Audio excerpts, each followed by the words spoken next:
नमस्कार, आदाब। मैं हूं अदिति। बेशरम है ये भारतीय जनता पार्टी और बेशरम है इनके नेता मंत्री। आज देश नीति आपको देश की उस हकीकत से रूबरू कराएगा जो आप तक आधा अधूरा पहुंचाया जा रहा है। आज आपको सबसे पहले दो मंजर दिखाऊंगी। एक तरफ चिताएं जल रही है जिसकी गिनती भी नहीं की जा सकती, तो वहीं दूसरी ओर अमित शाह पश्चिम बंगाल चुनाव में मथुआ समुदाय को लुभाने के लिए बंगाल में रैली करने पहुंचे। वाराणसी श्री नरेंद्र मोदी का गढ़ माना जाता है, जहां से वे चुनाव जीत कर आए। आज उसी वाराणसी में अगिनत चिताएं जल रही है। 30 से 35 चिताएं जल रही थी और वेटिंग में 25 से 30 और हैं। गंगा किनारे बहती गंगा की तरह अब शवों का मेला लग रहा है। सबसे पहले आप इस वीडियो को देखिए। बहुत ही भयावह मंजर है। जिंदगी में हम लोगों ने इतनी भयावह स्थिति नहीं देखी थी। आज जो है डेड बॉडी गिनते गिनते हम लोग थक गए हैं। समझिए वो स्थितियाँ हैं। 5 घंटे 6 घंटे से हम लोग घाट पे इंतजार करना पड़ा डेड बॉडी जलाने के लिए।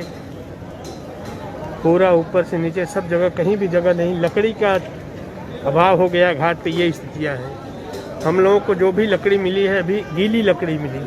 बहुत मुश्किल से शोर सिफारिश करने के बाद गीली लकड़ी मिली, तब दाह संस्कार हो रहा है। 5 से 6 घंटा हम लोग वेट किए, वो भी बहुत मेहनत करने के बाद लकड़ी मिली तो घाट। कितना वेटिंग में होंगे लोग? कितना लोग वेटिंग में होंगे लोग? वेटिंग तो अभी देखिए 25 से 30 लोगों की संख्या वेटिंग में भी चल रही है। अच्छा, ये जितने जल रहे हैं लोग, क्या ये सब कोरोना के हैं?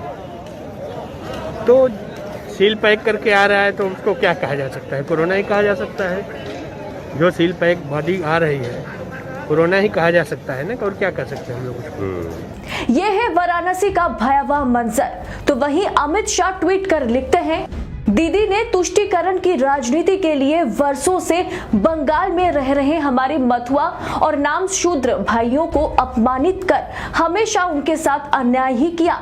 बंगाल में भाजपा सरकार बनने के बाद हम उन्हें न्याय और अधिकार देने का काम करेंगे। जरा ये बताइए गृह मंत्री जी, जहां आपकी मौजूदा सरकार है वहां तो एक दिन में इतनी चिताएं जल रही है कि इंसान गिनने से थक जा रहे हैं।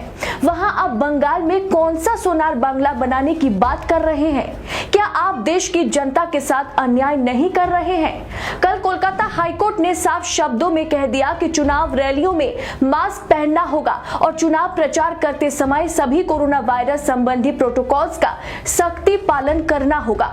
इसीलिए अमित शाह की रैली में कोई भी मास्क पहनकर नहीं आए और इन्हें अंदर घुसने भी दिया गया। अब मोदी जी, अमित शाह जिस सोनार बांग्ला की बात कर रहे हैं, अगर कोरोना का कहर इस तरह से बढ़ता रहा और सरकार लापरवाही करती रही तो सोनार बांग्ला में भी इस तरह से चिताएं जलेगी। इस बार भी अगर जनता मंदिर के नाम पर वोट करेगी तो वे वोट फिर एक बार देश के लिए महंगा पड़ेगा। और अगर स्वास्थ्य के नाम पर वोट डालने के बारे में आप सोच रहे हैं तो जरा इस वीडियो को अंत तक देखें। मोदी जी ने देश के हर शहर में कोविड अस्पताल बनाने की बात की थी, पर जरा रुकिए। 1 साल नहीं, पूरे 7 साल इस मोदी सरकार ने स्वास्थ्य के क्षेत्र में कोई काम नहीं किया है। इसका सबसे बड़ा उदाहरण है एम्स, यानी all India institution of medical science. Modi सरकार ने 2014 में 4 नए एम्स, 2015 में 7 नए एम्स और 2017 में 2 एम्स का ऐलान किया। लेकिन 2018 में अपनी चौथी सालगिरह से पहले मोदी कैबिनेट ने देश में 20 नए एम्स यानी अखिल भारतीय चिकित्सा संस्था बनाने का ऐलान किया, पर ये सारे एम्स जुमले साबित हुए। मनमोहन सिंह के कार्यकाल में 2011 में एक साथ देश में 6 एम्स बने थे। देश में दिल्ली के अलावा 6 अन्य स्थानों रायपुर, पटना, जोधपुर, भोपाल, ऋषिकेश और भुवनेश्वर में एम्स अस्पतालों को चालू किया गया। लेकिन उसके बाद मोदी सरकार ने जितने भी एम्स बनाने की घोषणा की है उसमें से एक एम्स भी पूरा नहीं हुआ है, क्योंकि ये सरकार कथनी में सबसे आगे है और करनी में सबसे पीछे। और खास बात यह है कि इनमें से अधिकांश एम्स बनने की तारीख अप्रैल 2021 बताई गई थी, लेकिन किसी भी जगह कोई काम पूरा नहीं हुआ है। कहीं तो जमीन का पता नहीं है तो कहीं बजट का आवंटन ही नहीं किया गया। राम मंदिर के लिए अलग से बजट भी बन गया, लेकिन स्वास्थ्य के नाम पर, अस्पताल के नाम पर बाबा जी का ठुल्लू। ये सारे एम्स बनेंगे कहां से? मोदी सरकार ने अपने 6 यूनियन बजट में एम्स के लिए कितने हजार करोड़ अलॉट किए हैं, लेकिन जब वोट मंदिर के नाम पर लिया जा सकता है तो एम्स जैसे अस्पताल आखिर मोदी सरकार क्यों बनाएगी? अगर 330 सीटें राम मंदिर बनाने के खातिर मिल सकती हैं, फिर एम्स क्यों बनवाए? इसीलिए अगर कोविड के इस भयानक दौर में आपको इलाज नहीं मिल रहा है तो आप खुद सोचिए, क्या आपने अस्पतालों के नाम पर वोट दिया था?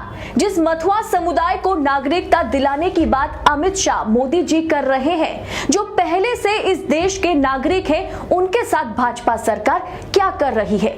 देश की परिस्थिति ऐसी हो गई है कि अब देश की जनता को ना तो इलाज के लिए अस्पताल में जगह मिल रही है और ना ही शमशान में। तो अब राजनीतिक पार्टियां मंदिर के नाम पर नहीं, शमशान के नाम पर वोट मांगना शुरू करें तो बेहतर होगा। इलाज और अस्पताल नहीं, कम से कम शमशान ही सही। इस वीडियो को दोस्तों इतना शेयर करें कि भाजपा सरकार की असलियत और अच्छे से लोगों के सामने बेपर्दा हो सके। देश नीति जनता की आवाज है, देश नीति आपकी आवाज है। देश नीति ना तो झूठ दिखाता है और ना ही सच छिपाता है। इसीलिए आप देश नीति को सब्सक्राइब करें, क्योंकि देश की स्थिति में सटीक खबरें पाने के लिए सही मीडिया चुनना भी आपकी जिम्मेदारी है। शुक्रिया। देश की राजनीति की हर खबर सबसे पहले पाने के लिए सब्सक्राइब करें देश नीति को और खास नोटिफिकेशन के लिए बेल आइकॉन को जरूर दबाएं।